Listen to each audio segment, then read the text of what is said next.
اعوذ باللہ من الشیطان الرجیم بسم اللہ الرحمن الرحیم ان اللہ وملائکتہ یصلون علی النبی یا ایھا الذین آمنوا صلوا علیہ وسلموا تسلیما اللہم صل علی سیدنا محمد وعلی آل سیدنا ومولانا مبارک وسلم صلوا علیہ۔ اللہ تبارک و تعالیٰ نے ایک شخص کا تذکرہ بیان فرمایا کہ جب قیامت کے دن اسے جہنم کی طرف لے کے فرشتے جا رہے ہوں گے تو لوگ پوچھیں گے کہ تو جہنم کی طرف کیوں جا رہا ہے؟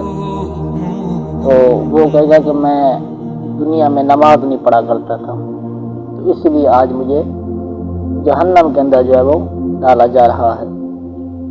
اگر کوئی شخص نماز کا انکار کرتا ہے تو وہ دائرہ اسلام سے خارج ہے، وہ مسلمان نہیں رہے گا، اسلام میں اس کا کوئی حصہ نہیں ہے۔ اور اگر کوئی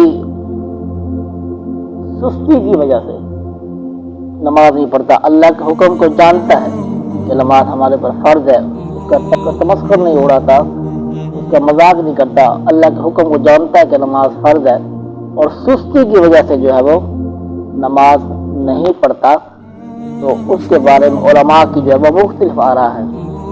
حضرت امام اسحاق، حضرت امام احمد رضی اللہ تعالی عنہ فرماتے ہیں کہ ایسا شخص کافر ہے، اسے قتل کرنا واجب ہے، اور حضرت امام مالک فرماتے ہیں کہ اسے قتل کیا جائے گا، اور حضرت امام اعظم ابو حنیفہ فرماتے ہیں کہ اسے قتل نہیں کیا جائے گا بلکہ اسے سزا دی جائے گی، اسے قید کر دیا جائے گا۔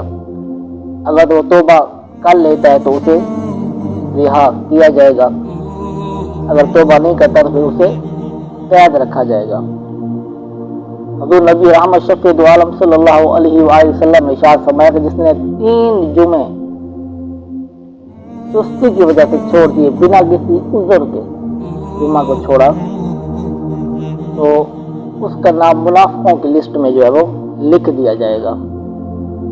جو بے نمازی ہوتا ہے دنیا میں اسے 3 سزائیں ملے گی۔ حضرت ابن حجر نے ایک روایت لکھی ہے، جو شخص نماز کو ترک کرتا ہے اس کے لیے بہت ساری رسوائیاں ہیں۔ دنیا کے اندر اسے 3 جو رسوائیاں ملے گی وہ کون کون سی ہے؟ کہ اس کی نمبر 1 کہ اس کی عمر سے برکت کو اٹھا لیا جاتا ہے، یعنی اس کی عمر میں جو برکت نہیں رہتی، جو اللہ کے حضور نہیں جھکتا۔ نمبر 2 کہ اس کے چہرے سے صالحین کا جو ہے نور اتار لیا جاتا ہے، اور نمبر 3 وہ کوئی عمل کرے اسے اس کا ثواب نہیں ملے گا، اور نمبر 4 اس کی دعائیں قبول نہیں ہوتی، اور نمبر 5 پر دنیا میں جو سزا ملتی ہے وہ یہ ہے کہ جو نیک لوگ دعا کرتے ہیں ان دعاؤں میں سے اس کو حصہ نہیں ملے گا۔ نیک لوگ دعا کرتے ہیں نا کہ یا اللہ ساری امت خیر فرما، تو یہ بھی تو امت میں ہے، تو اس سے اس کا حصہ جو ہے وہ نہیں ملا گا، جو اللہ کے حضور نہیں جھکتا۔ اور فرمایا کہ موت کے وقت اسے 3 سزائیں ملے گی، جو اللہ کے حضور نہیں جھکتا، نماز نہیں پڑھتا، اس کے لیے 3 سزائیں۔ نمبر 1 فرمایا کہ وہ پیاسا مرے گا، نمبر 2 وہ بھوکا مرے گا، اور نمبر 3 وہ ذلیل ہو کر مرے گا۔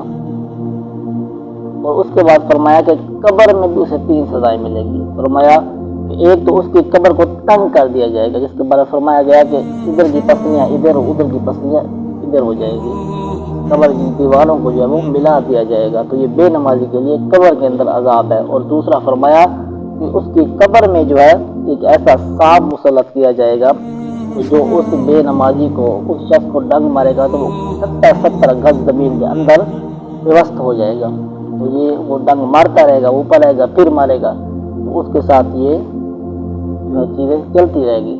اور فرمایا کہ اس کی قبر میں آگ کو ڈالا جائے گا۔ اسی طرح فرمایا کہ حشر کے میدان میں اس بے نمازی کو 3 سزائیں ملیں گی، وہ کون کون سی ہے؟ فرمایا کہ ایک تو اس کا حساب سختی سے لیا جائے گا، جس کا حساب سختی سے لیا گیا تو کیا وہ بچ پائے گا؟ نمبر 2 پہ فرمایا کہ اللہ تعالیٰ اپنا قہر و غضب کا اس پہ اظہار کرے گا، اور نمبر 3 پہ فرمایا اسے جہنم میں ڈال دیا جائے گا۔ تو یہ بے نمازیوں کے لیے اتنی رسوائیاں ہیں، اس کے لیے اتنی عذابات ہیں۔ اللہ تبارک و تعالیٰ ہمیں پیارے رسول کا سچا غلام بنائے، اور ہمیں 5 وقت کی بعد جماعت نماز پڑھنے کی جو ہے توفیق عطا فرمائے۔